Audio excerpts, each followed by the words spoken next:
इसको अपन किस मिल, primordial, primary, secondary, tertiary, किस मिल, सी सी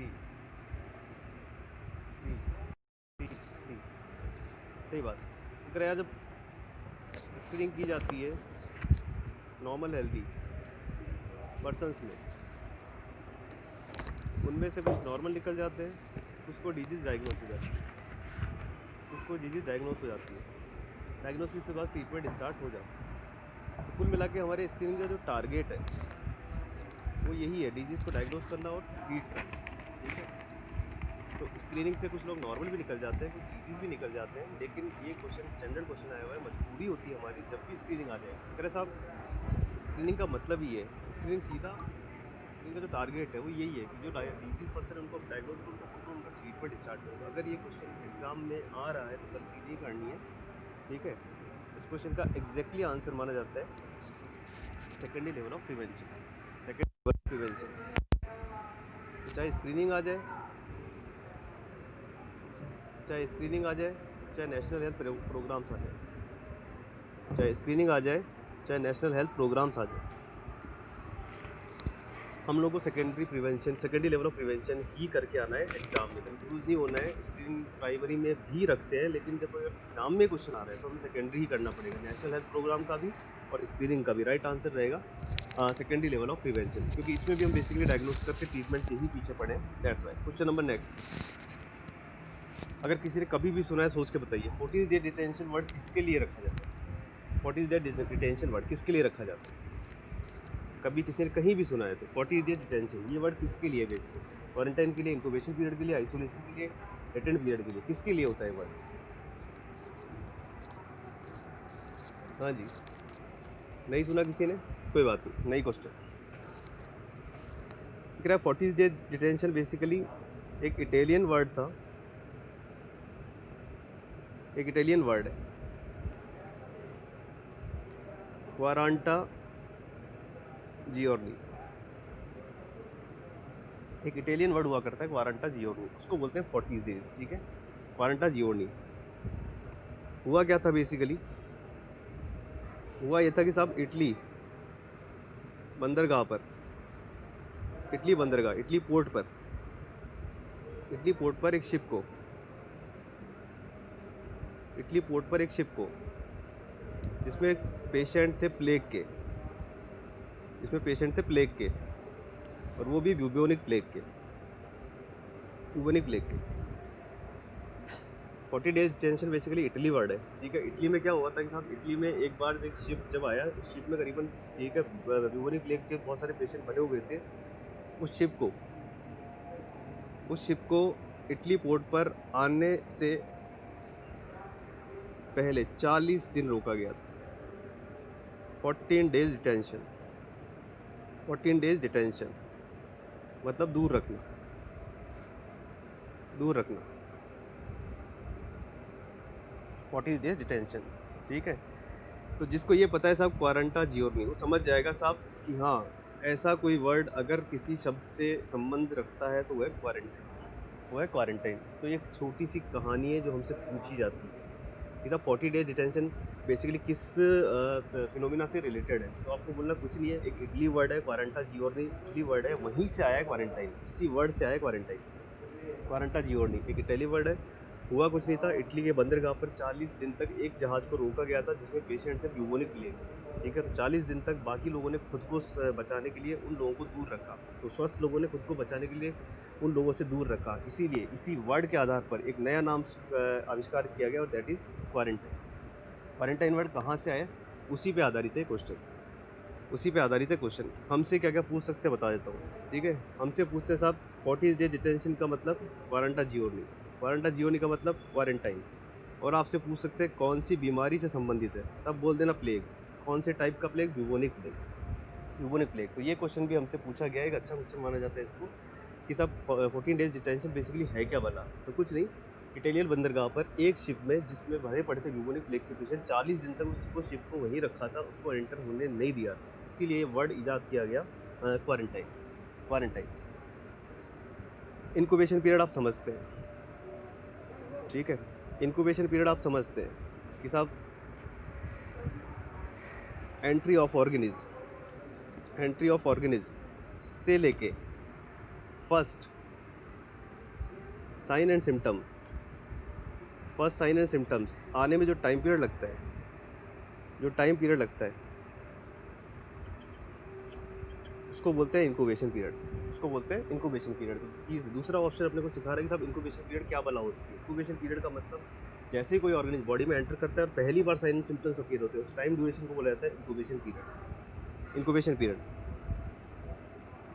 third, I for isolation. Infectious patient को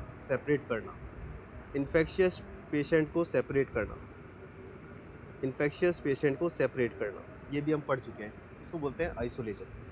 लास्ट आता है आपका लेटेंट पीरियड क्या होता है?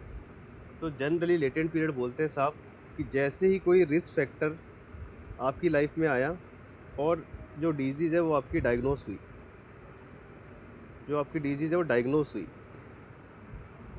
इस टाइम इंटरवल को बोलते हैं लेटेंट पीरियड।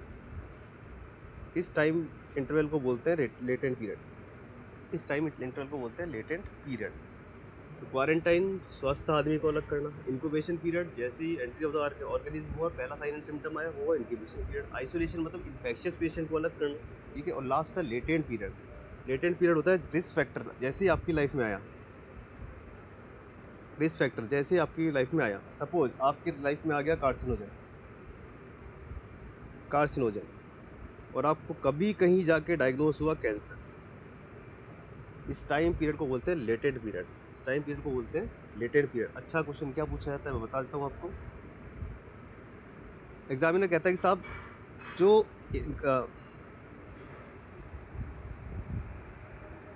एग्जामिनर बोलते हैं यार जिससे आप इंक्यूबेशन पीरियड बोलते हो, लगभग वैसा ही होता है लेटेंट पीरियड। फ़र्क सिर्फ इतना सा होता है कि यहाँ होती है एंट्री ऑफ ऑर्गेनिज्म और पहला फर्स्ट साइन एंड सिम्टम। यहाँ होता है कोई भी रिस्क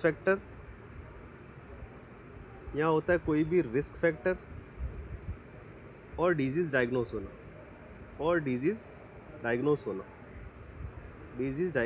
होना। दोनों लगभग एक जैसे ही माने जाते हैं। अंतर मेन क्या होता है दोनों में? बेसिकली वो कह रहा है कुछ भी नहीं। इन्फेक्शियस डिजीज़ के लिए तो अपन बोला करते हैं इंक्यूबेशन पीरियड, लेकिन नॉन कम्युनिकेबल डिजीज़ के लिए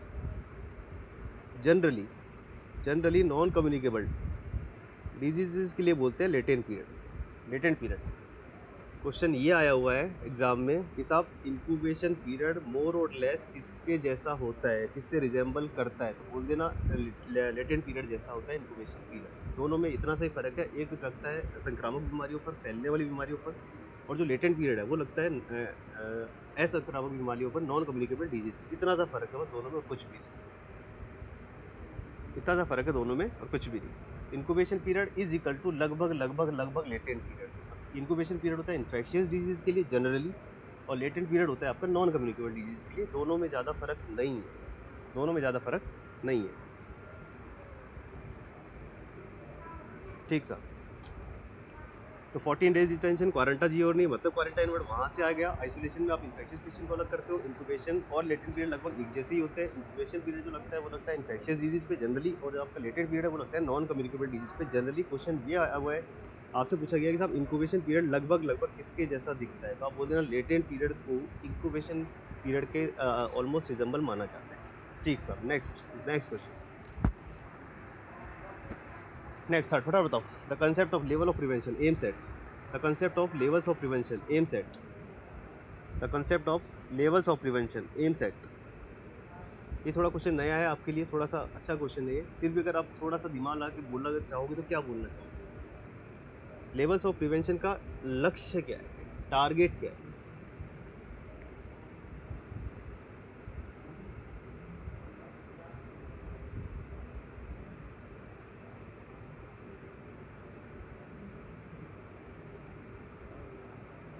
हाँ जी, लेवल्स ऑफ प्रिवेंशन का लक्ष्य क्या है, टारगेट क्या है? वन बाय वन करते हैं।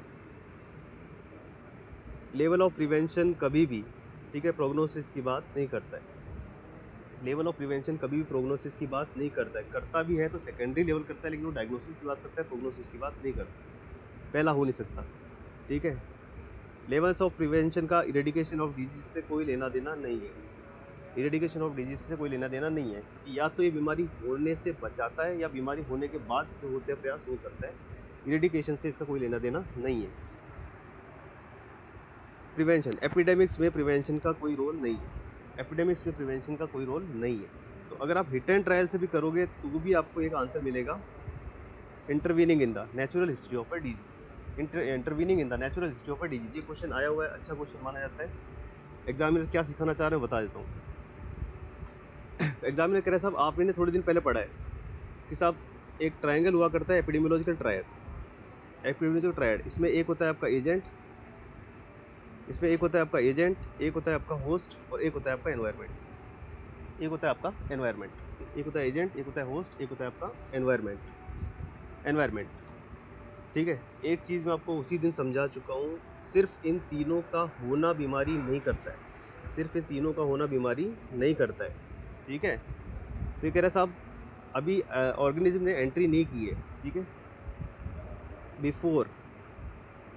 Before the entry of organism, before the entry of organism, before the entry of organism. ठीक है साहब, आपने एपिडेमियोलॉजी के ट्रायड में 3 एलिमेंट पढ़े, एजेंट, होस्ट और एनवायरनमेंट। इन सबका सिर्फ प्रेजेंट होना बीमारी नहीं करता है। ठीक है, अभी जो आपका ऑर्गेनिज्म है उसने एंट्री नहीं की है, उसने एंट्री नहीं की है। अगर ये एंट्री कर गया तो,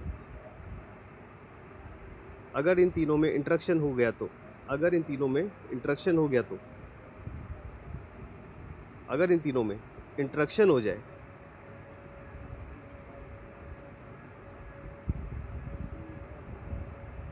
अगर इन तीनों में इंटरेक्शन हो जाए तब कुछ बात बन सकती है, तब कुछ बात बन सकती है अगर इन तीनों में इंटरेक्शन हो जाए तो। ठीक, इंटरेक्शन होएगा तो स्टेप्स क्या रहेंगे, इंटरेक्शन होएगा तो स्टेप्स क्या रहेंगे। पहला होएगा entry of organism, entry of organism. उसके बाद बात चलेगी मल्टीप्लिकेशन, मल्टीप्लिकेशन। उसके बाद बात बनेगी पैथोजेनेसिस, पैथोजेनेसिस। उसके बाद बात बनेगी sign and symptoms, sign and symptoms. उसके बाद बात बनेगी इलनेस, इलनेस। उसके बाद बात बनेगी डिसेबिलिटी, डिसेबिलिटी। उसके बाद बात बनेगी आपकी क्रोनिक स्टेट, क्रोनिक स्टेट। और अगर फिर भी कुछ ना हुआ, फाइनली डेथ तो होनी ही है, फाइनली डेथ तो होनी ही है। सुनो ये क्वेश्चन क्या सिखा रहा है, ये क्वेश्चन ये सिखा रहा है कि एक बीमारी का प्राकृतिक कोर्स क्या रहता है धरती पर। अगर एक बीमारी संक्रामक ले लें अभी, अगर एक बीमारी शुरू होती है तो कहाँ से शुरू होती है और कहाँ ख़त्म हो सकती है। तो अपन कहेंगे साहब जब तक एजेंट, होस्ट और इन्वायरमेंट है तो तब तक तो कुछ नहीं होगा, इन तीनों में आपस में इंटरेक्शन होना जरूरी है। अगर इंटरेक्शन हो गया तब कहानी आगे बढ़ेगी। सबसे पहले एंट्री करेगा ऑर्गेनिज्म, फिर करेगा मल्टीप्लाई, फिर होगी पैथोजेनेसिस स्टार्ट, फिर आएंगे साइन एंड सिम्टम, फिर होगी इलनेस, फिर होगी डिसेबिलिटी, फिर होगी क्रोनिक स्टेट। और अगर ट्रीटमेंट नहीं मिल पाया या पेशेंट नहीं लड़ पाया, finally it is death, finally it is death. इसको बोलते हैं नेचुरल हिस्ट्री ऑफ डिजीज़, इसको बोलते हैं natural history of disease, natural history of disease. हाँ, अगर इलनेस लेवल पे, अगर इलनेस लेवल पे पेशेंट की इम्यूनिटी काम कर गई या फिर वो रेजिस्टेंट हुआ या फिर उसने ट्रीटमेंट ले लिया, या फिर उसने ट्रीटमेंट ले लिया, तो हो सकता है वो सही भी हो जाए, तो हो सकता है वो सही भी हो जाए, हो सकता है वो सही भी हो जाए। तो आपसे पूछे साहब नेचुरल हिस्ट्री ऑफ डिजीज़ होती क्या मतलब। ठीक है, तो आप बोला साहब नेचुरल हिस्ट्री ऑफ डिजीज़ कुछ भी नहीं है, जैसे कोई बीमारी, जैसे ही कोई बीमारी स्टार्ट होती है अपनी अर्लीस्ट स्टेज से, जैसे ही कोई बीमारी स्टार्ट होती है अपनी अर्लीस्ट स्टेज से और जहाँ जाके वो ख़त्म होगी, पेशेंट सही भी हो सकता है, पेशेंट डिसेबल भी हो सकता है, पेशेंट मर भी सकता है, पेशेंट मर भी सकता है।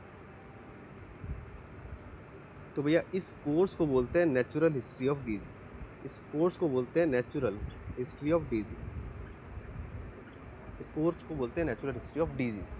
ठीक है, जैसे ही कोई बीमारी अपनी अर्लीस्ट स्टेज से स्टार्ट होगी और कहाँ पहुँचेगी, ठीक है, तो बीमारी जब शुरू होती है उसके बाद 3 ही अंत होंगे, या तो पेशेंट सही हो जाएगा, या फिर जो लाइफ लॉन्ग डिसेबल हो जाएगा, या फिर पेशेंट कोलैप्स हो जाएगा। ठीक है, इसे बोलते हैं नेचुरल हिस्ट्री ऑफ डिजीज़।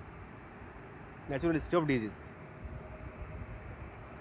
अब ध्यान से सुन लेना एक बात, एग्जामिनर बोलता है साहब जब तक बीमारी स्टार्ट नहीं हुई थी इस फेज को आप क्या नाम देना पसंद करते हो, तो आपको बोलना है प्री पैथोजेनेसिस।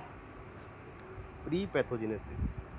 और जैसे ही बीमारी स्टार्ट हो गई उसको आप क्या बोलना पसंद करते हो, तो आप बोलोगे उसको बोलते हैं पैथोजेनेसिस।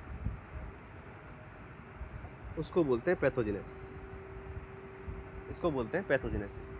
ठीक है, तो अपने से क्वेश्चन पूछते हैं प्री पैथोजेनेसिस का मतलब क्या होता है। बोला प्री पैथोजेनेसिस का मतलब अभी जो आपका ऑर्गेनिज्म है उसने बॉडी में एंटर नहीं किया है, अभी से प्रेजेंट होस्ट एनवायरनमेंट तीनों प्रेजेंट हो सकते हैं लेकिन तीनों में इंटरेक्शन नहीं हुआ है, इस फेज को तो आपने नाम दिया प्री पैथोजेनेसिस। लेकिन जैसे वो एंटर कर गया अब जो कहानी शुरू हो गई वो हो गई पैथोजेनेसिस। वो हो गई पैथोजेनेसिस। तो आपसे पूछेंगे साहब नेचुरल हिस्ट्री ऑफ डिजीज के क्या कंपोनेंट रहते हैं। नेचुरल हिस्ट्री ऑफ डिजीज के क्या कंपोनेंट रहते हैं, तो आप बोला साहब जब तक बीमारी शुरू नहीं हुई उसको बोलते हैं स्टेज ऑफ प्री पैथोजेनेसिस, और जैसे ही बीमारी शुरू हो गई उसको बोलते हैं पैथोजेनेसिस। ये है नेचुरल हिस्ट्री ऑफ डिजीज। दुनिया में किसी भी बीमारी की 2 स्टेज होती हैं, एक प्री पैथोजेनेसिस, दूसरा पैथोजेनेसिस। एक प्री पैथोजेनेसिस, दूसरा पैथोजेनेसिस। दूसरा पैथोजेनेसिस। अब अपने काम के क्वेश्चन, अब अपने काम के क्वेश्चन एग्जामिनर पूछेगा कि साहब किस फेज में आप किस तरह का प्रिवेंशन यूज़ करोगे, और किस फेज में आप किस तरह का मोड ऑफ इंटरवेंशन यूज़ करोगे। मोड ऑफ इंटरवेंशन यूज़ करोगे। मोड ऑफ इंटरवेंशन यूज़ करोगे। मोड ऑफ इंटरवेंशन यूज़ करोगे।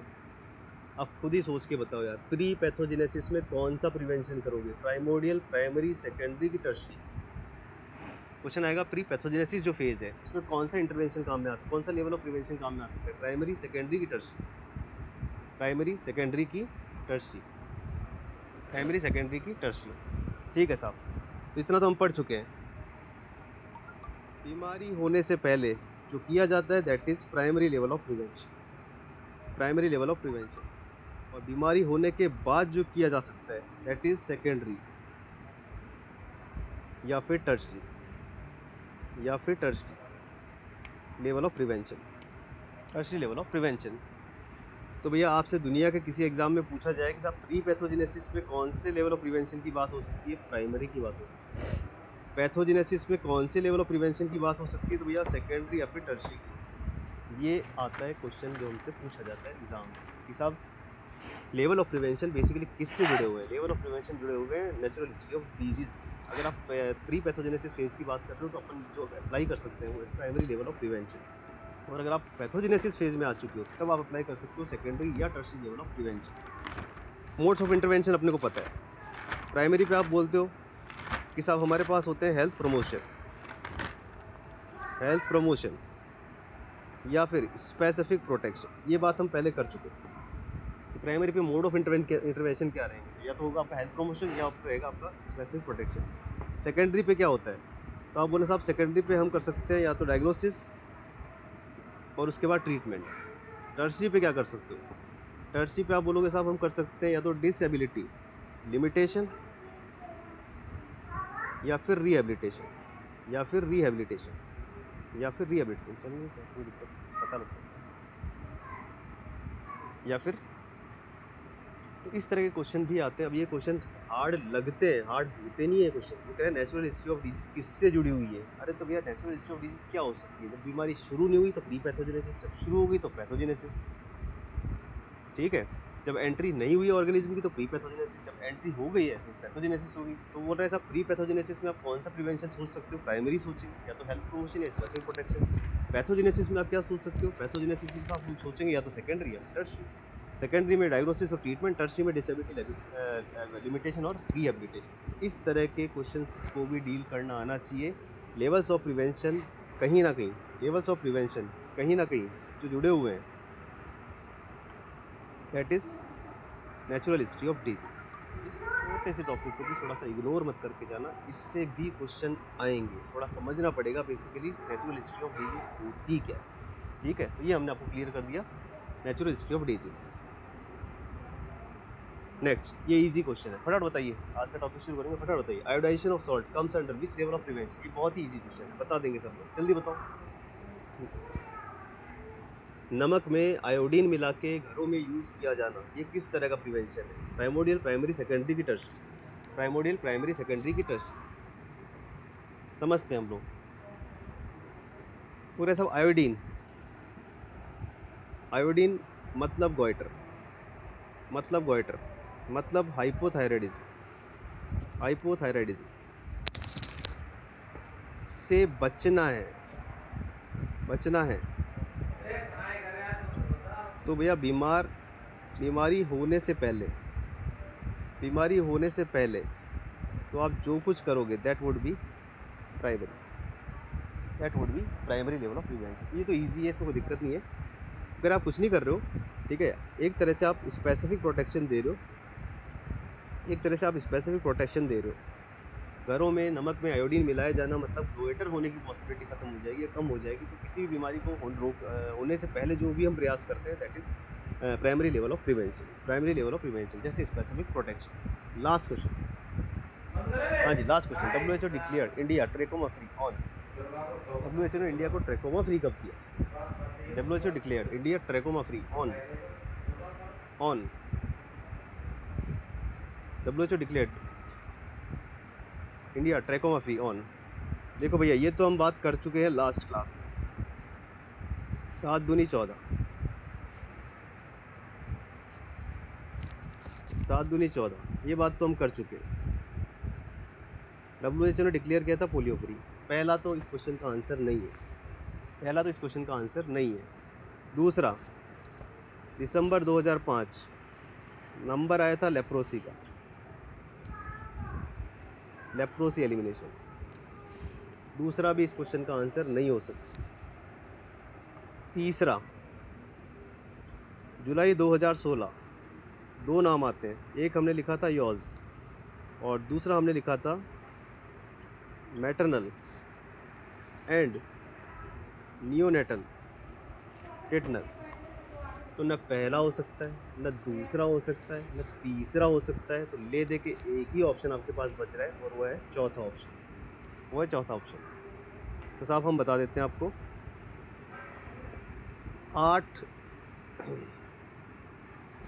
8 दिसंबर 2017, 8 दिसंबर 2017 WHO ने बोला India trachoma free, India trachoma free. तो इस तरह के क्वेश्चन है, क्वेश्चन सारे हमारे पढ़े हुए ही आएंगे। आप सिर्फ एग्जाम में क्वेश्चंस को डील करने का तरीका सीखिए। पहला हो नहीं सकता, दूसरा हो नहीं सकता, तीसरा हो नहीं सकता, तो नहीं भी आता होगा क्वेश्चन तो भी सही हो जाएगा। सिर्फ चौथा ये ऐसा बच रहा है ऑप्शन जिसके बारे में आपने कभी ज़्यादा सुना नहीं है। तो पहला पोलियो है, दूसरा लेप्रोसी है, तीसरा आपका यॉज और मैटरनल एंड टेटनस है, और डी है आपका 8 दिसंबर 2017 trachoma, trachoma free, trachoma free. अब कुछ बच्चे ये पूछ रहे हैं काफ़ी टाइम से यॉज क्या बला है, ठीक है, यॉज क्या बला है। तो भैया यॉज का दूसरा नाम होता है पिंटा, यॉज का दूसरा नाम होता है पिंटा। पॉजिटिव ऑर्गेनिज्म होता है Treponema, Treponema pallidum, Treponema pallidum, Treponema pallidum, जिसको आप सिफिलिस के लिए जानते हो, ठीक है। इसको जाना जाता है सिफिलिस के लिए, इसको जाना जाता है सिफिलिस के लिए। यॉज का दूसरा नाम है पिंटा, और जो ऑर्गेनिज्म है, जो ऑर्गेनिज्म है दैट इज़ पिंटा, ठीक है। ये एक क्रोनिक बैक्टीरियल इन्फेक्शन हुआ करता है, क्रोनिक बैक्टीरियल इन्फेक्शन हुआ करता है, chronic bacterial infection Treponema pallidum से होता है, ट्रिपोनिमा पैलिडम, ठीक है। दूसरा, ठीक है दूसरा कहता है कि साहब इसमें दो खासियत, ये वाला न तो सिफिलिस करता है और न ये सेक्सुअली ट्रांसमिट होता है, न ये सेक्सुअली ट्रांसमिट होता है ट्रिपोनिमा पैलिडम ही, जो सिफिलिस किया करता है, ठीक है, लेकिन ये उसका दूसरा मैनिफेस्टेशन है, ट्रिपोनिमा पैलिडम का।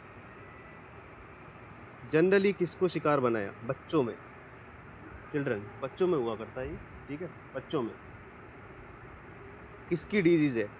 तो it is a disease of bones, skin. It is a disease of bone, skin, cartilage, bone skin cartilage.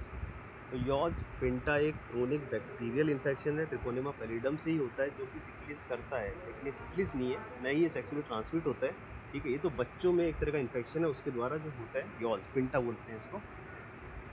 ये कैसे फैलता है? ठीक है, ये फैलता है डायरेक्ट कॉन्टैक्ट से,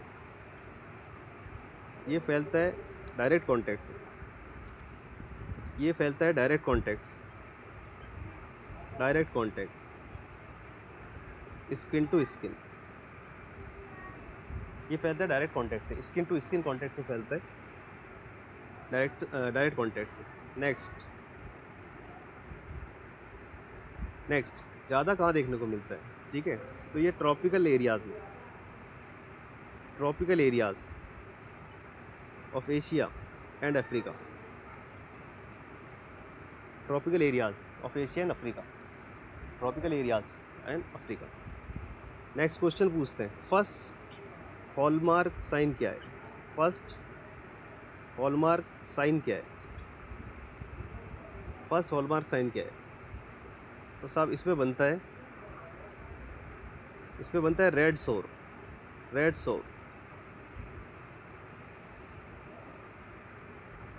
लाल रंग का रेडिश स्वोलन सोर सबसे पहले दिखाई देता है इसमें स्किन पर, ठीक है। ये इसका हॉलमार्क बनता है, हॉलमार्क, ये इसका हॉलमार्क बनता है। ट्रीटमेंट क्या है? बोल देना साहब, ट्रीटमेंट में 2 नाम है, ट्रीटमेंट में 2 नाम होंगे। पहला बेंजाथिन, पेनिसिलिन, और दूसरा नाम आता है एजिथ्रोमाइसिन, एजिथ्रोमाइसिन। तो यॉज जो कि इंडिया से एलिमिनेट हो चुका है, ठीक है, उसका दूसरा नाम बेसिकली पेंटा हुआ करता है। एक बैक्टीरियल इन्फेक्शन है, chronic long term bacterial infection है, बच्चों में ज़्यादा होता है, स्किन कार्टिलेज बोन्स को नुकसान पहुंचाता है। सबसे पहले एक रेड रंग की फुंसी होती है, सूर होता है, फिर ये पूरी बॉडी में स्प्रेड हो जाता है, ठीक है। ज़्यादा देखा जाता है ये एशिया अफ्रीका इनसाइड में, ठीक है। मोड ऑफ ट्रांसमिशन इसका सेक्सुअली नहीं है, इसका mode of transmission direct skin to skin contact से जनरली हुआ करता है, स्प्रेड। और बात करेंगे ट्रीटमेंट पार्ट की, ट्रीटमेंट पार्ट में 2 आपको नाम याद रखने हैं, एक आपका बेंजाथिन पेनिसिलिन और दूसरा आपका एजिथ्रोमाइसिन। ये दिया करते हैं अपन ट्रीटमेंट पार्ट को लेके यॉज को। ये कुछ बच्चों ने पूछा था यॉज क्या भला है, उसके बारे में थोड़ा सा बता दिया। अपन आते हैं आज के सेशन, आज का सेशन।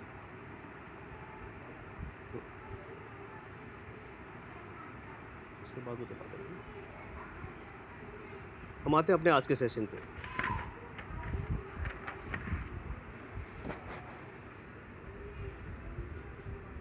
कुछ नहीं, ठीक है। सबसे पहले आपने एपिडेमियोलॉजी की डेफिनेशन समझी आपने। लास्ट सेशन के थोड़ा सा हम रिवाइज कर लेते हैं। अपन ने सेशन स्टार्ट किया था डेफिनेशन से। डेफिनेशन में आपने बोला था स्टडी ऑफ डिजीज ही है, केवल 2-3 चीज़ें देखेंगे, डिस्ट्रीब्यूशन देखेंगे, डिटर्मिनेंट देखेंगे, फ्रीक्वेंसी देखेंगे। इस स्टडी को अपन ने क्या बोला? एपिडेमियोलॉजी। उसके बाद बात की आपने एपिडेमियोलॉजिकल ट्रायड की, एजेंट, होस्ट और इन्वायरमेंट की, एजेंट, होस्ट और इन्वायरमेंट की। उसके बाद आपने बात की यूजेस की, 7 यूजेस की बात की आपने। और उसके बाद हमने बात किया 7 यूजेस जे.एन. मॉरिस के। उसके बाद हमने बात किया मेजरमेंट्स के। उसके बाद हमने बात की मेजरमेंट्स में अपन ने 3 नाम लिए। पहला रेट, दूसरा रेशो, तीसरा प्रपोर्शन। और इन्हीं का ही अप्लाइड हम कर रहे थे लास्ट, इसी का ही अप्लाइड हम कर रहे थे। हमारी बात जिस पे चल रही थी लास्ट क्लास में, हम बात कर रहे थे हेल्थ इंडिकेटर्स के बारे में। इसी का ही अप्लाइड पार्ट था, इसी का ही अप्लाइड पार्ट।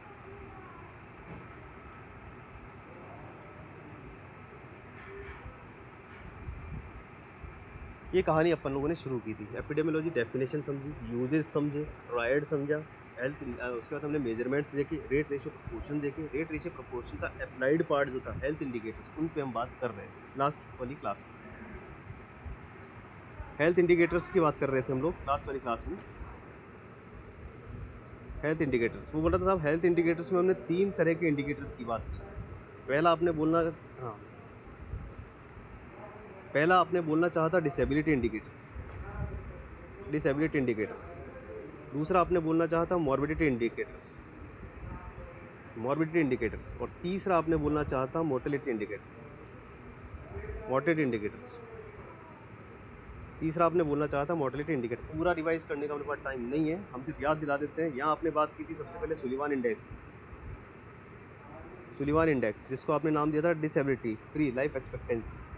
दूसरा आपने बोला था disability adjusted life year daily. तीसरा आपने बोला था quality adjusted life years daily. और चौथा आपने बोला था YPLL years of potential life lost. ये तो थे अपने डिसेबिलिटी इंडिकेटर्स।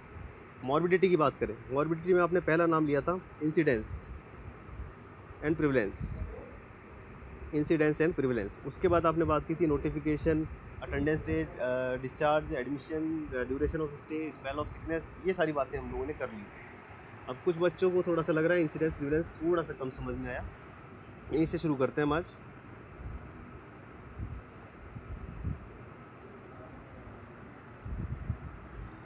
तो लास्ट हाँ, कुछ बच्चों को इंसिडेंस प्रिवलेंस थोड़ा सा कम समझ में आ रहा है, ठीक है। तो हम वहीं से उसी रिवीजन के साथ स्टार्ट करते हैं आज का लेक्चर, आगे उसी से हम आगे चलेंगे इंसिडेंस प्रिवलेंस। तो हमने लास्ट क्लास में देखा मॉर्बिडिटी इंडिकेटर्स में हमने 2 मेन नाम लिए, इंसिडेंस और प्रिवलेंस, इंसिडेंस और प्रिवलेंस। मॉर्बिडिटी इंडिकेटर्स बर्डन बताते हैं, फाइनेंशियल बर्डन बताते हैं किसी भी कंट्री में, ठीक है ना।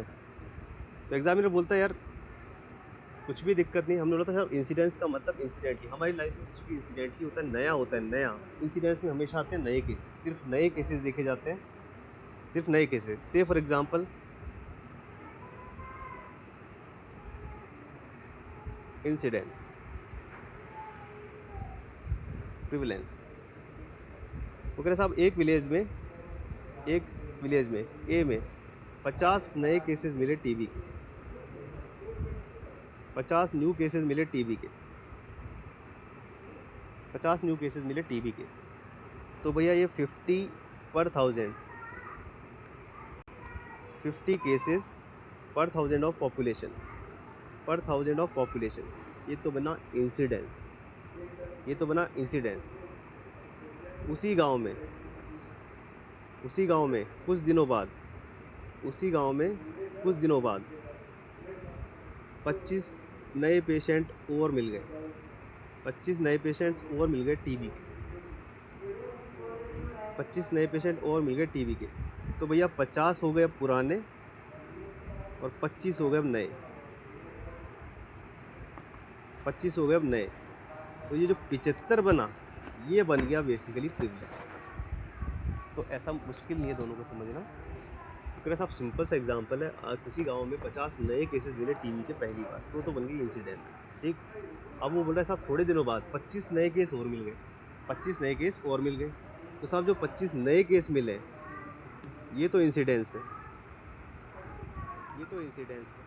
लेकिन जब आप इन दोनों को जोड़ के एक बात करोगे तब जो वर्ड बोला जाएगा, तब बोला जाएगा प्रिविलेंस। इससे सरल एग्जांपल नहीं हो सकता। जो हमेशा नए आ रहे हैं वो इंसिडेंस माने जाएंगे, लेकिन जब आप नए पुराने सबको एक साथ जोड़ के बात करते हैं तो अपन बात करते हैं प्रिविलेंस की। तो अपन बात करते हैं प्रिविलेंस की। एक अच्छी चीज़ मैंने आपको बता दी थी, इंसिडेंस के फॉर्मूले में आता है 1000, इसलिए ये होगी रेट।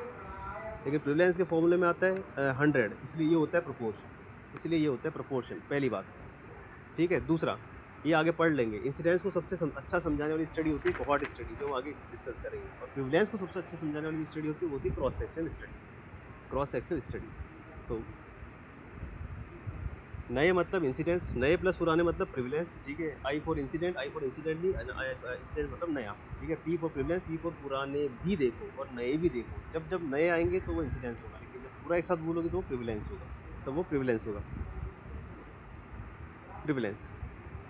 ये हमने बताया था आपको, ठीक है। जब जब नए ऐड होते जाएंगे आप उससे हमेशा इंसिडेंस बोलोगे, जब जब नए ऐड होते जाएंगे आप उन्हें हमेशा प्रिविलेंस बोलोगे। लेकिन जब जब ये बढ़ता जाएगा मामला, आप हमेशा उससे प्रिविलेंस बोलोगे, आप हमेशा उसे प्रिविलेंस बोलोगे। तो ये बेसिक फ़र्क है दोनों में। और दोनों में रिलेशनशिप की बात करें तो हमने आपको मीनोमिक बताया था, पेल्विक इंफ्लेमेटरी डिजीज से याद रखना। Prevalence is equal to incidence into mean duration of disease, prevalence is equal to incidence into mean duration of disease. ये आप पेल्विक इन्फ्लेमेटरी डिजीज से रिकॉल कर जाओगे वहाँ चाहोगे, पेल्विक इन्फ्लेमेटरी डिजीज से आप रिकॉल कर जाओगे अगर आप चाहोगे। नेक्स्ट आज के टॉपिक पर, ठीक है साहब। अब हमारा जो बच रहा है मेन,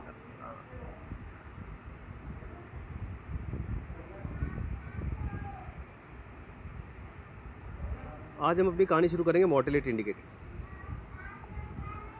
मोर्टेलिटी इंडिकेटर, इससे काफ़ी अच्छे क्वेश्चन देखे जाते हैं। मोर्टेलिटी इंडिकेटर्स, मोर्टेलिटी इंडिकेटर, इससे छोटे छोटे क्वेश्चन अपन डिस्कस कर लेते हैं। कौन कौन से क्वेश्चन पूछे जाएंगे मोर्टेलिटी इंडिकेटर से। मोर्टेलिटी इंडिकेटर्स मैं फिर आप लोगों को याद दिला दूं, ठीक है, जब भी आप किसी भी सब्जेक्ट को सुन रहे हैं, देख रहे हैं, ठीक है, एक नोटबुक और एक पेन लेके बैठे और सुनते रहे, समझते रहे और लिखते भी रहे, ठीक है, जिससे आपको थोड़ा सा ज़्यादा अच्छा एफिशिएंसी मिले। ठीक है साहब। मोर्टेलिटी इंडिकेटर पे अच्छे क्वेश्चन आते हैं, मोर्टेलिटी इंडिकेटर पे अच्छे क्वेश्चन आते हैं। तो मोर्टेलिटी का मतलब जनरली हम इसमें करेंगे डेथ्स की बात, number of deaths. Mortality indicator बताते हैं नंबर ऑफ डेथ्स, अलग अलग तरह की नंबर ऑफ डेथ्स बताते हैं। कौन कौन से पढ़ लेने चाहिए। पहला, crude death rate, crude death rate CDR, पहला crude death rate CDR, crude death rate CDR। दूसरा दूसरा ओके साहब, दूसरे की बात करें आप, तो दूसरे में आप शुरू करेंगे वही सारे शब्द जो हम पीडियाट्रिक्स में पढ़ा करते हैं, ऑब्स्टेट्रिक्स में पढ़ा करते हैं, मैटरनल और MCS में पढ़ा करते हैं, वही सारे नाम। वो कहेगा साहब, दूसरा जो अपना सेक्शन बनेगा वो बनेगा, पहला होता है still birth rate, still birth rate. उसके बाद आएगी आपकी पेरीनेटल मोर्टेलिटी रेट, उसके बाद आएगी आपकी नियोनेटल मोर्टेलिटी रेट, उसके बाद आएगी इन्फेंट मोर्टेलिटी रेट, उसके बाद आएगी अंडर 5 मोर्टेलिटी रेट, उसके बाद आएगी आपकी child death rate, child death rate. ये एक अलग सेक्शन होगा दूसरा, ठीक है, ये एक अलग सेक्शन होगा दूसरा। इसको हम एक साथ पढ़ेंगे, इसको हम एक साथ पढ़ेंगे क्योंकि ये जनरली बच्चों से रिलेटेड है। वो कह रहा है दूसरा जो सेक्शन है, दूसरा सेक्शन है स्टिल बर्थ, फिर पेरीनेटल, फिर नियोनेटल, फिर infant mortality, under 5 mortality, CDR, child death rate. ये CDR क्रूड डेथ रेट नहीं है, ये है चाइल्ड डेथ रेट, ये है चाइल्ड डेथ रेट। इसको क्रूड डेथ रेट मत समझ लेना, ये है चाइल्ड डेथ रेट। दूसरा सेक्शन ये होगा अपना। तीसरा मेन नाम होगा अपना maternal mortality rate, maternal mortality rate. चौथा इंपॉर्टेंट नाम होगा case fatality rate, maternal mortality rate. Next होगा अपना केस फैटेलिटी रेट।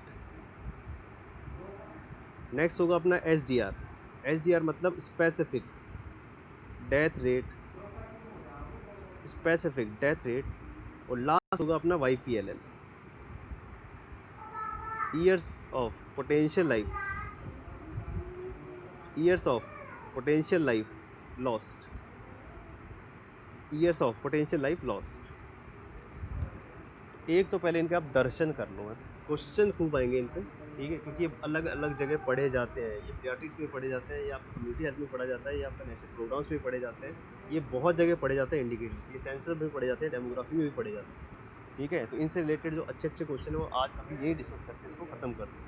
वो कह रहे साहब अलग अलग भागों में पढ़ोगे समझोगे तो जल्दी रिकॉल करेगा एग्जाम में दिमाग। बोल रहा है पहला है CDR क्रूड डेथ रेट, दूसरा है आपका स्टिल बर्थ रेट, दूसरा है बच्चों से related still birth, neonatal, post neonatal, infant mortality, under 5 mortality, ये सारे शब्द आएंगे। एक नेक्स्ट जो सेक्शन होता है वो होता है MMR मैटरनल मोर्टेलिटी रेट, उसके बाद होता है CFR केस फैटेलिटी रेट, उसके बाद होता है SGR स्पेसिफिक डेथ रेट, और लास्ट होता है YPLL years of potential life lost, years of potential life lost. एक एक करके डिस्कस कर लेते हैं इंपॉर्टेंट क्वेश्चन जो हमसे पूछे जाएंगे मोर्टेलिटी इंडिकेटर्स। ये सब लिख लीजिए, सब लिख लीजिए सब।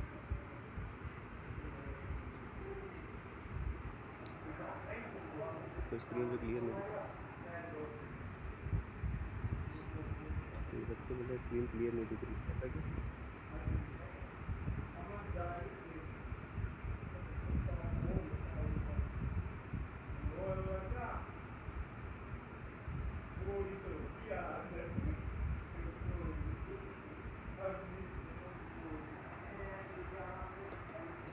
वन बाय वन डिस्कस कर लेंगे आपको, अगर आपको स्क्रीन पर क्लियर नहीं नज़र आ रहा है कोई बात नहीं, वन बाय वन सबको डिस्कस करेंगे। जैसे फर्स्ट, पहला है आपका क्रूड डेथ रेट, पहला है आपका क्रूड डेथ रेट, पहला है आपका क्रूड डेथ रेट CDR, पहला है आपका crude death rate CDR। Crude death rate क्या होती होगी? क्रूड डेथ रेट सिंपल सी बात है, हर साल हमारी जनसंख्या में कितने लोग किसी भी कारण से मर रहे हैं, that is crude death, that is crude death rate. ठीक है, तो सिंपल सा है, तो total number of deaths, total number of deaths किसी भी कारण से, किसी भी कारण से टोटल नंबर ऑफ डेथ्स, ठीक है, इन एन एरिया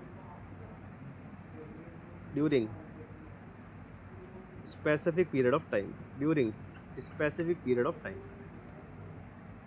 नीचे आती है आपकी मीडियर पॉपुलेशन, नीचे आती है आपकी mid year population into 100, sorry into 1000, into 1000।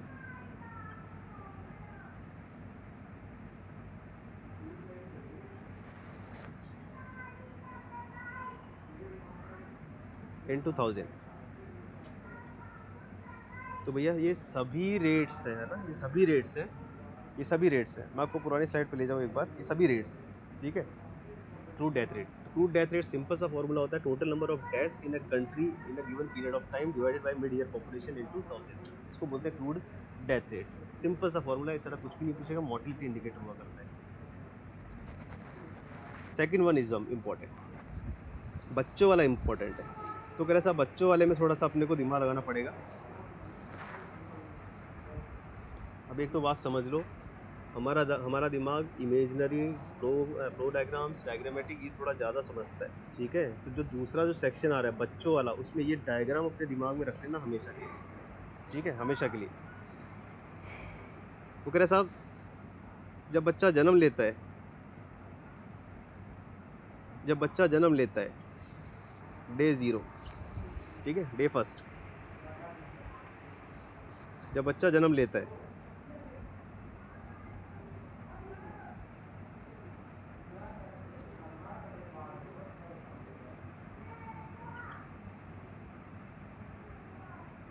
ठीक है, जब बच्चा जन्म लेता है वहाँ से कहानी शुरू होगी।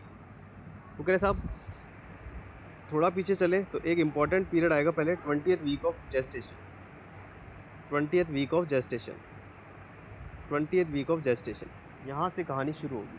वो कह रहे साहब 20th वीक ऑफ जेस्टेशन से कहानी शुरू होगी, बच्चे का जन्म होगा। उसके बाद आएंगे साहब सबसे पहले इम्पॉर्टेंट 7 डेज, उसके बाद आएंगे 28 डेज, 28 डेज, उसके बाद आएगा साहब आपका 1 साल, उसके बाद आएगा आपका 1 साल,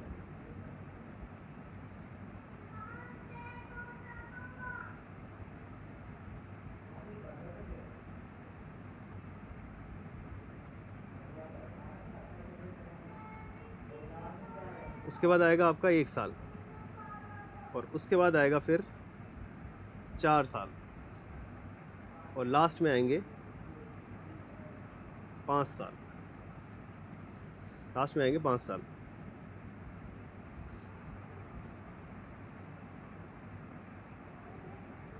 बस जिसको ये स्लाइड क्लियर है उसको सारे ये जो बच्चों से रिलेटेड मोर्टेलिटी इंडिकेटर से इस जन्म में तो कभी रटने की ज़रूरत आएगी। वो कह रहे साहब ये जो पूरा स्पेक्ट्रम है ये शुरू होता है 20th वीक ऑफ जेस्टेशन से, उसके बाद बच्चे का जन्म होता है, बर्थ, उसके बाद 7 डेज, फिर 28 डेज, फिर 1 साल, फिर 4 साल, फिर 5 साल, फिर 1 साल, फिर 4 साल, एक 5 साल, ठीक है साहब। इसमें से सिर्फ इसको हटा दो, इसमें से सिर्फ इसको हटा दो, 4 साल वाले को हटा दो, बाकी सभी में जो नीचे लिखा जाता है वो लिखा जाता है total number of live births, total number of live births, और मल्टीप्लायर बनता है 1000, मल्टीप्लायर बनता है 1000। मतलब ये सारी रेट ही हैं, ये सारी रेट ही हैं, ये सारी रेट, ठीक है। केवल एक को छोड़ देना, 4 साल वाले को, केवल एक को छोड़ना है आपको, 4 साल वाले को, इसको अपन हटा ही देते हैं, 4 साल वाले को।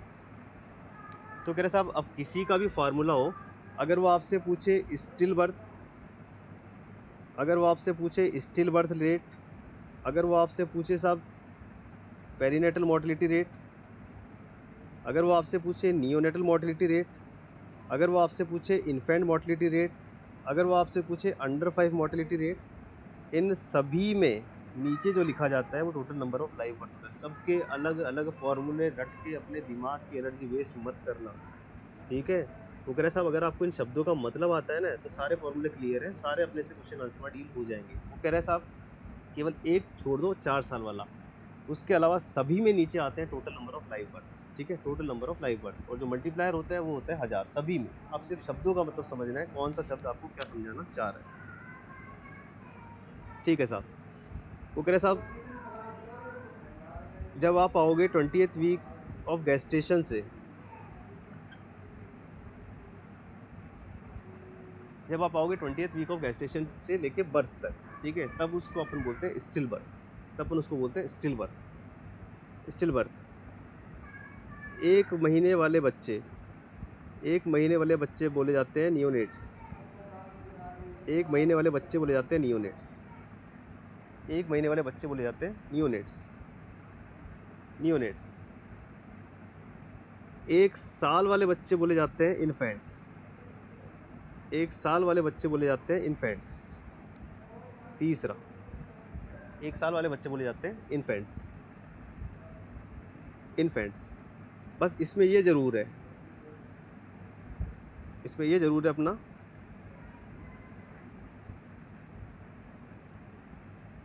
इसमें ये ज़रूर है अपना कि साहब जो पहले 7 दिन वाले बच्चे होते हैं, वो पहले 7 दिन वाले बच्चे होते हैं,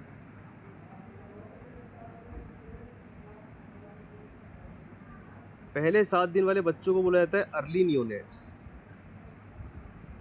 और जो 7 दिन से 28 दिन के बीच वाले होते हैं उनको बोलते हैं लेट नियोनेट्स, उनको बोलते हैं लेट नियोनेट्स।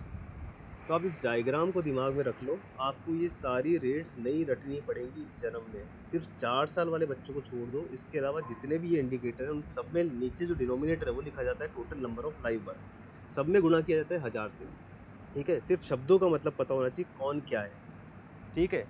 तो अगर आपसे कोई पूछता है साहब 20th वीक ऑफ जेस्टेशन से लेकर बर्थ तक उनको क्या बोलते हैं, स्टिल बर्थ बोलते हैं। वो बोल रहा है कि साहब 1 महीने तक के बच्चों को क्या बोलते हैं, नियोनेट्स बोलते हैं। उसमें भी पहले 7 दिन वाले बच्चों को क्या बोलते हैं, अर्ली नियोनेट। 7 दिन से 28 दिन वाले बच्चों को क्या बोलते हैं, लेट नियोनेट। और 1 साल तक के बच्चों को क्या नाम देते हैं, इन्फेंट्स। 1 साल तक के बच्चों को अपन नाम देना पसंद करते हैं इन्फेंट्स।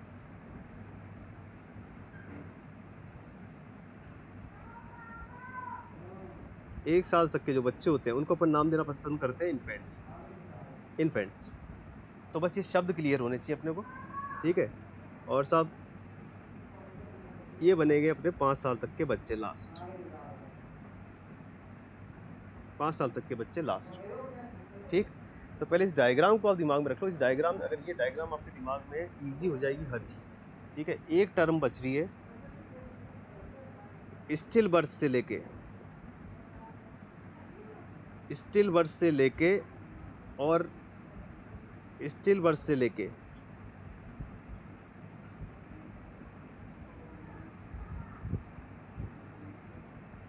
स्टिल बर्थ से लेके और पहले 7 दिन वाले पीरियड को, पहले 7 दिन वाले पीरियड को अपन बोलते हैं पेरीनेट। बस जिसको ये डायग्राम क्लियर है उसका काम हो जाए। वो कह रहे हैं साहब 4 साल वाले को हटा दो, इसके अलावा बाकी सब में नीचे आता है total number of life birth, सब में गुना किया जाता है 1000 से, सारी की सारी रेट है, ठीक है। अगर आपको एग्जामिनर बोल देता है, अब आपको एग्जामिनर बोलेगा कि साहब स्टिल बर्थ रेट निकालो, स्टिल बर्थ रेट निकालो, निकाल देंगे, क्या दिक्कत है। अपन देखेंगे 20th वीक ऑफ गेस्टेशन से लेके जन्म तक के बच्चे कितने, नीचे total number of live birth करना है, स्टिल बर्थ रेट निकल जाएगी। एग्जामिनर बोलता है कि नहीं साहब पेरीनेटल मोर्टेलिटी रेट निकालो, पेरीनेटल मोर्टेलिटी रेट निकालो, निकाल देंगे। पेरीनेटल का मतलब स्टिल बर्थ और अर्ली न्यूनेट, इन दोनों के कॉम्बिनेशन को बोलते हैं पेरीनेटल, ये भी निकाल देंगे। एग्जामिनर बोलता है न्यूनेटल मोर्टेलिटी रेट निकालो, तो ठीक है, जितने भी बच्चे 1 महीने से कम वाले बच्चे जो मर गए उनको अपने को बनाना है नॉमिनेटर, और बाकी नीचे बनेगा denominator total number of live birth. Examiner बोलता है यार इन्फेंट मोर्टेलिटी रेट निकालो, ठीक है 1 साल तक के बच्चे जितने भी कोलैप्स हुए हैं उनसे निकल जाएगी इन्फेंट मोर्टेलिटी रेट। एग्जामिनर बोलता है नहीं साहब अंडर 5 मोर्टेलिटी रेट निकालो, तो जितने भी 5 साल तक के बच्चे कोलैप्स हुए नीचे total number of live birds, ठीक है वो हो जाएगा अंडर 5 मोर्टेलिटी रेट। तो इस डायग्राम को दिमाग में रखो, सारा काम होता जाएगा। वो कह रहा है जिसने मतलब समझ लिया है वो तो बच गया। वो कह रहा है साहब स्टिल बर्थ का मतलब समझ लिया, बिल्कुल समझ लिया। 28 वीक ऑफ जेस्टेशन से बर्थ तक जो पीरियड है वो सारे स्टिल बर्थ में। उसके बाद क्या आता है साहब, उसके बाद आता है perinatal period. Perinatal period, perinatal period क्या होता है साहब, 20th वीक ऑफ जेस्टेशन से लेके, ठीक है, पहले 7 दिन, फर्स्ट 7 डेज ऑफ लाइफ, इसको बोलते हैं अपन पेरीनेटल पीरियड। उसके बाद बोलते हैं साहब नियोनेटल कौन होते हैं, नियोनेटल पीरियड, तो आप बोलोगे साहब अप टू 28 डेज मतलब 1 मंथ, ये पीरियड होता है नियोनेटल पीरियड। इसको भी वो 2 में बांटता है, पहले 7 डेज है तो कुछ और आंसर है, 7 से 28 दिन है तो कुछ और आंसर है। अगर बोल रहा है पहले 7 दिन है तो बोल देते हैं अर्ली नियोनेट्स, अर्ली नियोनेट्स। अगर 7 से बाद की बात है बोल देते हैं लेट नियोनेट्स, लेट नियोनेट्स। उसके बाद वो बोलता है इन्फेंट्स कौन होते हैं, तो आप बोल देंगे साहब up to 1 year of age, up to 1 year of age. वो बोलता है साहब अंडर 5 कौन होते हैं साहब, up to 5 years of age. तो कुछ भी नहीं है, शब्दों का मतलब समझ लो, रेट्स तो कोई सी भी आ जाए आपको वह ईजी लगेगी, ठीक है। वो कह रहा है सिर्फ शब्दों का मतलब पता होना चाहिए और कुछ भी नहीं।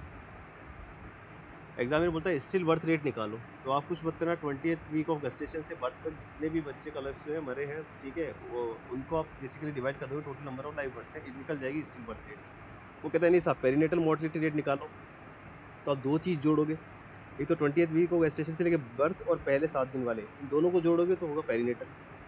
अगर वो कहते हैं साहब नियोनेट्स तो आप बोलोगे 1 महीने वाले, वो बोलेगा अर्ली नियोनेट तो बोलना पहले 7 दिन वाले, बोलेगा लेट नियोनेट तो मतलब 7 से 28 दिन के बीच वाले, वो बोलता है साहब इन्फेंट्स तो आप बोलेगा 1 साल वाले, वो बोलता है अंडर 5 तो आप बोल रहे 5 साल वाले, ठीक है। अच्छी बात यह है, अच्छी बात यह है कि साहब सभी में नीचे आ रहा है टोटल नंबर ऑफ लाइफ, तो अपने को कहीं कोई दिक्कत नहीं है, सिर्फ शब्दों का मतलब वो आपसे जानना चाहता है। रेट्स तो लगभग एक जैसे ही निकाली जाती हैं सारी की सारी, ठीक है।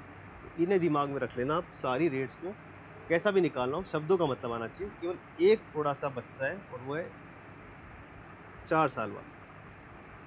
4 साल वाले के लिए जो यूज़ करते हैं, 4 साल वाले के लिए अपन बोलते हैं चाइल्ड डेथ रेट,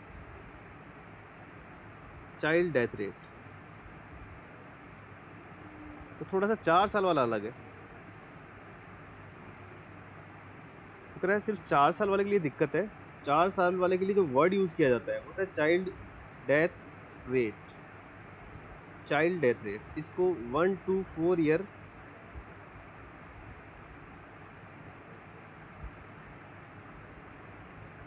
इसको 1 to 4 ईयर मोर्टेलिटी रेट भी बोलते हैं, 1 to 4 ईयर मोर्टेलिटी रेट भी बोलते हैं इसको। ये थोड़ा सा हटके है, इसमें क्या खास बात है,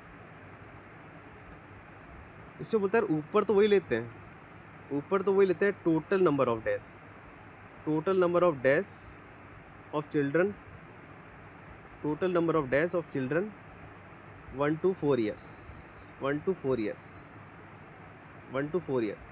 गुणा भी इसमें 1000 से ही करते हैं, ठीक है।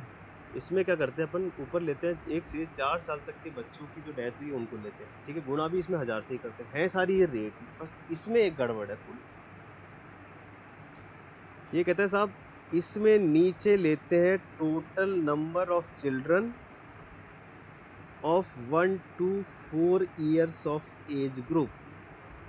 ये एकमात्र ऐसा है जिसमें total number of live birth नहीं आते हैं नीचे, इससे बच के, ठीक है। बाकी सब तो ईजी है, इसमें थोड़ी सी दिक्कत हो सकती है, तो यहाँ थोड़ा बच के रहना, नज़र हटी दुर्घटना घटी, यहाँ अपने को दिक्कत नहीं करनी। यहाँ जो डिनोमिनेटर होता है वो total number of live birth नहीं है, यहाँ नीचे अपन total number of live birth नहीं लेते, बाकी सब में लेते हैं, बस इतना सा ही फ़र्क है, बाकी ईजी है, कुछ भी नहीं करना है। वो कह रहे साहब अब शब्दों का मतलब समझ लिया है, अब वो कैसा ही क्वेश्चन दे दे अपन उससे सॉल्व कर सकते हैं आराम से। ठीक है, शब्दों का मतलब पता होना चाहिए और इससे ज़्यादा कुछ भी नहीं।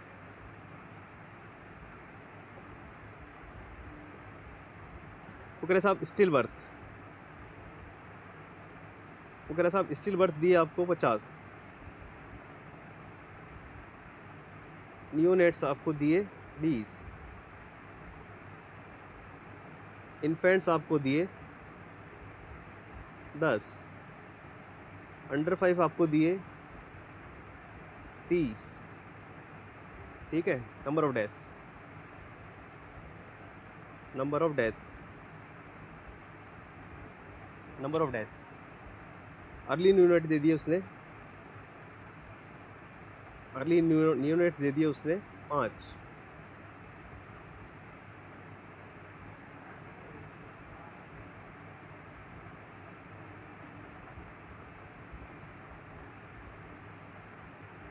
अर्ली न्यूनेट्स दे दिए उसने आपको 20। ठीक है, बस इस तरह के एग्जाम्पल आएंगे, वो आपको कुछ भी दे देगा नंबर, आपको सिर्फ एक वो आपको कैलकुलेट करवाएगा कि साहब निकाल दो सारी रेट्स। आप बोला साहब पहली पहली आपको निकालनी है still birth rate, still birth rate में बोला है साहब 50। ठीक है, total number of live birth नहीं,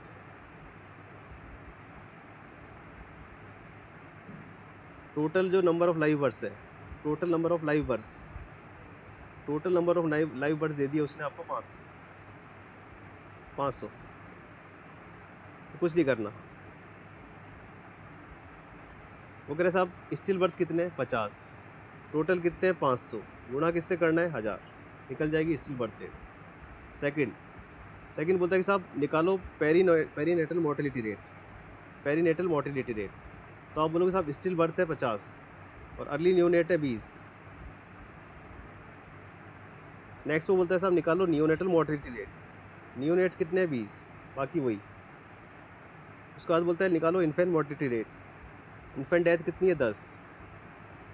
उसके बाद बोलता है निकालो अंडर 5 मोर्टेलिटी रेट, अंडर 5 कितने 30, अंडर 5 कितने 30, बाकी सब में नीचे 500 ही आना है, 1000 से गुना करना है, सारी रेट्स निकल जाती है।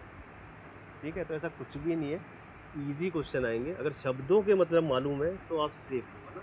आपको सिर्फ शब्दों के मतलब मालूम होने चाहिए, बाकी नीचे सब में आते हैं total number of live birds, और जो गुना किया जाता है वो किया जाता है 1000 से, गुना किया जाता है 1000 से। कैसा भी आ जाए मोर्टेलिटी इंडिकेटर, आपको गलत नहीं करके आना है किसी भी हालत में, सिर्फ शब्दों का मतलब ध्यान रखना, कौन क्या होता है वो पता होना चाहिए अपने को, कौन क्या होता है ये पता होना चाहिए अपने को। स्टिल बर्थ हुआ आपका 28 वीक ऑफ जेस्टेशन से लेके जन्म तक, पेरीनेटल हुआ आपका लेट फीटल, मतलब 28 वीक ऑफ जेस्टेशन से बर्थ और पहले 7 दिन वाले, उनको बोलते हैं पेरीनेट।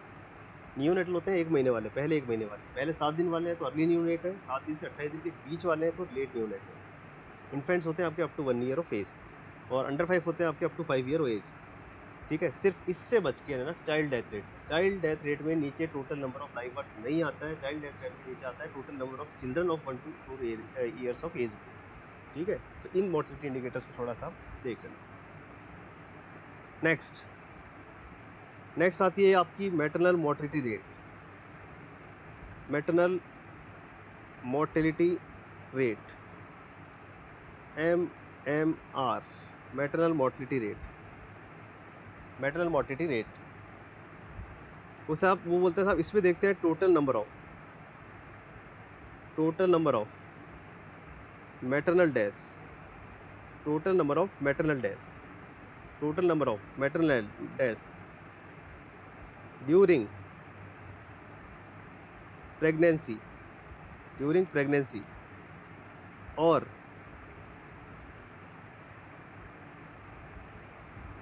विदिन 42 डेज, मतलब 6 weeks after delivery, after delivery. नीचे बोलते हैं अपन total number of live births, नीचे बोलते हैं हम total number of live birds, और इनटू करते हैं अपन जनरली 1 लाख, इनटू अपन करते हैं 1 लाख। तो सुनो अच्छे अच्छे क्वेश्चन क्या आते हैं maternal mortality. Maternal mortality rate बोलते हैं साहब, एक बात ध्यान रखना, एक तो मौत का कारण या तो प्रेगनेंसी हो सकती है, इनफैक्ट प्रेगनेंसी के बाद भी, डिलीवरी के बाद भी अगर विद इन 42 डेज भी अगर डेथ हो जाती है मदर की, तो उसे मैटरनल डेथ ही माना जाता है। तो एक तो थोड़ा सा आप ये ध्यान रखना, मैटरनल मोर्टिलिटी रेट में इंपॉर्टेंट चीज़ है ये, सिर्फ प्रेगनेंसी और डिलीवरी तक का नहीं है, डिलीवरी के बाद भी अगर विद इन 6 वीक्स 40 डेज भी अगर मैटरनल डेथ हो जाती है, ठीक है, पोस्टमार्टम हीमोरेज या एंटीपार्टम हीमोरेज से, उसको भी मैटरनल डेथ में ही कंसिडर किया जाता है। दूसरी खास बात कि साहब जो इसमें नीचे आपने लिखा है डिनोमिनेटर, जो आपने डिनोमिनेटर लिखा है, और जो आपने ऊपर जो लिखा है न्यूमरेटर, ऊपर जो आपने लिखा है न्यूमरेटर, ठीक है, तो थोड़ा देख लीजिए ध्यान से। Numerator numerator is not the part of denominator. Numerator is not the part of denominator. मैं आपको ये समझाना चाह रहा हूँ, माना इसके नाम के लास्ट में रेट आता है, बट एक गड़बड़ हो गई। नीचे है लाइव बर्थ, ऊपर है मैटरनल डेथ, दोनों का आपस में कोई लेना देना नहीं है, ठीक है, दोनों का आपस में कोई लेना देना नहीं है, ठीक है। तो आपसे क्वेश्चन हमेशा पूछा जा रहा है एग्जाम में, सब एमएमआर जिसे आप रेट बोलते हो, ठीक है, ये एक मिसनोमर है, ये एक मिसनोमर है, ठीक है। आप इसे, हाँ, आप इसे कतई रेट नहीं बोल सकते, आप इसे कतई रेट नहीं बोल सकते, ये होता है मैटरनल मोर्टिलिटी रेशो, न कि रेट। बच के रहना इस क्वेश्चन से। मैटरनल मोर्टिलिटी रेट बोलना कहीं से भी सही नहीं है, बोलना चाहिए मैटरनल मोर्टिलिटी रेशो। रीजन क्या है? रीजन यही है कि साहब नीचे तो आप लिख रहे हो total number of live birth, ऊपर आप लिख रहे हो number of maternal death, number of maternal death तो नंबर ऑफ लाइव बर्थ, इन दोनों में आपस में कोई कोरिलेशन नहीं है, और ये बात हम पहले कर चुके हैं। दो वेरिएबल्स के बीच में अगर कोई कोरिलेशन नहीं हो तो उस चीज़ को हम बोलना पसंद करते हैं रेशो, ना कि रेट। एक तो ये क्वेश्चन तैयार रखना कि साहब मैटरनल मोर्टिलिटी रेट नहीं बोलना चाहिए, बोलना चाहिए मैटरनल मोर्टिलिटी रेशो, बोलना चाहिए maternal mortality ratio, maternal mortality ratio. तो इसमें एक दो बातें ध्यान रखें, एक तो सिर्फ प्रेगनेंसी ही नहीं, डिलीवरी के बाद भी अगर 6 वीक के अंदर अंदर 40 डेज के अंदर अंदर अगर कोई मदर डेथ होती है, उसे अपन मैटरनल डेथ ही कंसिडर करते हैं। दूसरा, इसमें जो न्यूमरेटर है वो डिनोमिनेटर का हिस्सा नहीं है, ऐसी चीज़ को कभी रेट नहीं बोल सकते, ठीक है, उसको बोला जाता है रेशो, ठीक। और तीसरी खास बात, मैटरनल मोर्टिलिटी रेशो हमेशा देखा जाता है पर लैख, हमेशा देखा जाता है पर लैख में, ठीक है। 1000 भी सही है, 1000 को भी गलत नहीं मानते, 1000 भी सही है, पर 1000 को अपन जो यूजुअली जो अपन यूज़ करते हैं वो 1 लाख ही हुआ करते हैं, 1000 यूज़ नहीं करते हैं। तो एक तो इसकी डेफिनेशन याद रखना, एक इसको रेशो में काउंट किया जाता है, न कि रेट में। बोलते रेट है पर होता रेशो, ये क्वेश्चन आपसे पूछा जाएगा। और कितने से मल्टीप्लाई करते हैं वो पता होना चाहिए। मल्टीप्लाई करते हैं इसमें 1 लाख से, 1000 से भी कर सकते हैं, बट यूजुअली हम करते हैं 1 लाख से। चलो अभी छोटा सा एक ब्रेक, उसके बाद चलेंगे हम आगे। कर दो।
हाँ जी, वेलकम बैक।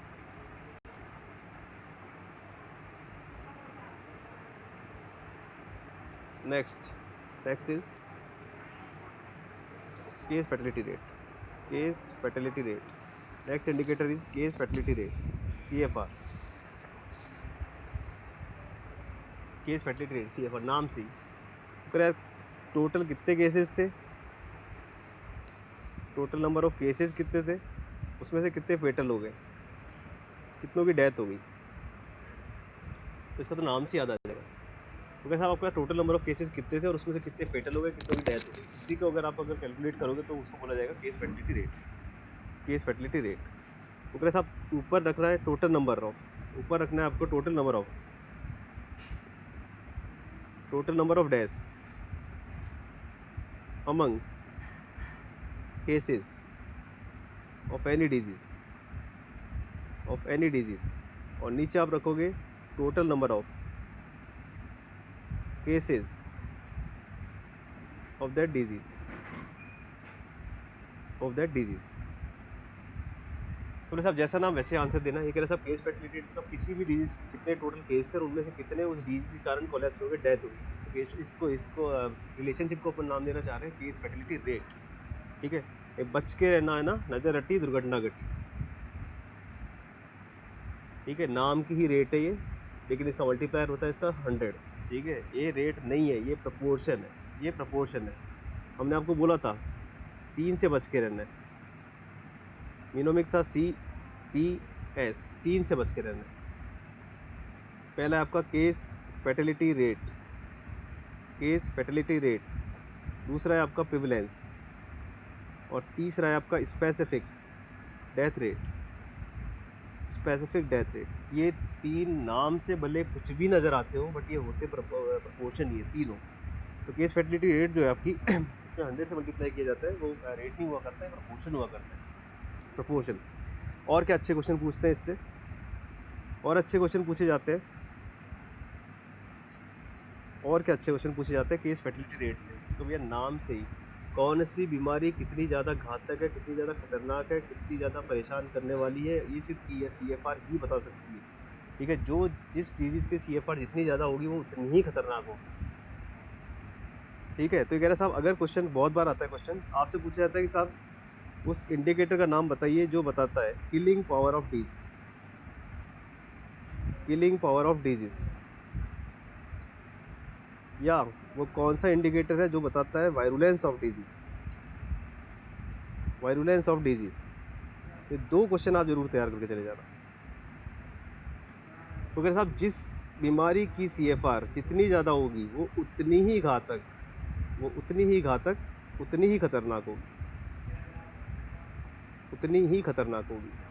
तो अपने से केस फर्टिलिटी रेट से रिलेटेड क्वेश्चन जो पूछे जाते हैं, पहला तो पूछते हैं है क्या भला ये रेट, रेशो की प्रोपोर्शन, तो बता देना साफ प्रोपोर्शन है साहब, इसमें 100 से गुणा करता है। दूसरा क्या क्या बता सकती है ये, तो ये बताती है किसी बीमारी की मारक क्षमता, किलिंग पावर, वायरुलेंस, खतरनाक, कितनी ज़्यादा खतरनाक। कोई भी बीमारी जिसकी केस फर्टिलिटी रेट जितनी ज़्यादा होगी वो बीमारी उतनी ही खतरनाक मानी जाती है। जैसे से फॉर एग्जाम्पल सभी को पता है दुनिया में एकमात्र बीमारी जिसकी फर्टिलिटी रेट है 100%, and that is rabies. Rabies is 100% fatal disease. ठीक है, तो अगर आपसे कोई पूछे कि किसी बीमारी की केस फर्टिलिटी रेट 100 भी है क्या, तो आप बोलना बिल्कुल है साहब, रेबीज एक ऐसी बीमारी हुआ करती है जिसमें जो आपकी फर्टिलिटी रेट है वो हमेशा 100 मानी जाती है।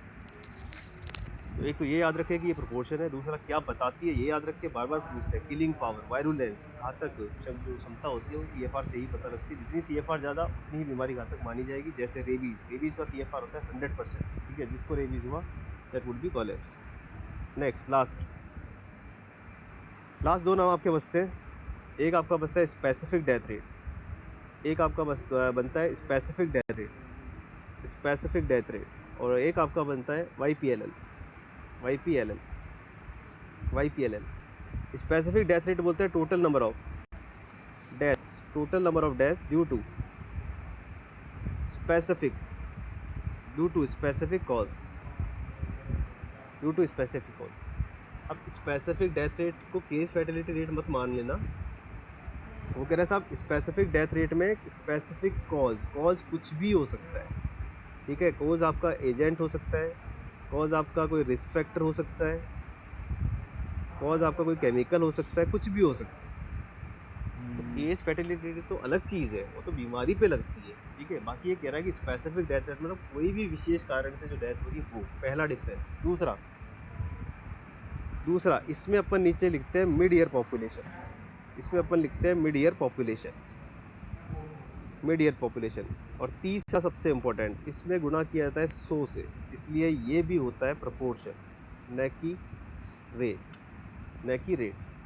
एक तो इससे बच के रहना, स्पेसिफिक डेथ रेट से बच के रहना। स्पेसिफिक डेथ रेट मतलब मिड ईयर टोटल पॉपुलेशन में से किसी भी कारण से टोटल नंबर ऑफ डेथ कितनी हुई है वो बता दीजिए आप स्पेसिफिक कॉज से, ठीक है। तब अपन उसे बोलते हैं स्पेसिफिक डेथ रेट। इसमें भी 100 से मल्टीप्लाई किया जाता है, तो इसे आप कभी भी रेट ना समझिए, ये होता है प्रपोर्शन, ये होता है प्रपोर्शन। लास्ट YPLL हम पढ़ चुके हैं लास्ट टाइम पे। YPLL का मतलब number of years lost due to, number of years lost due to premature death, number of years lost due to premature death, इसे बोलते हैं YPLL। ये हम लास्ट टेस्ट में पढ़ चुके हैं।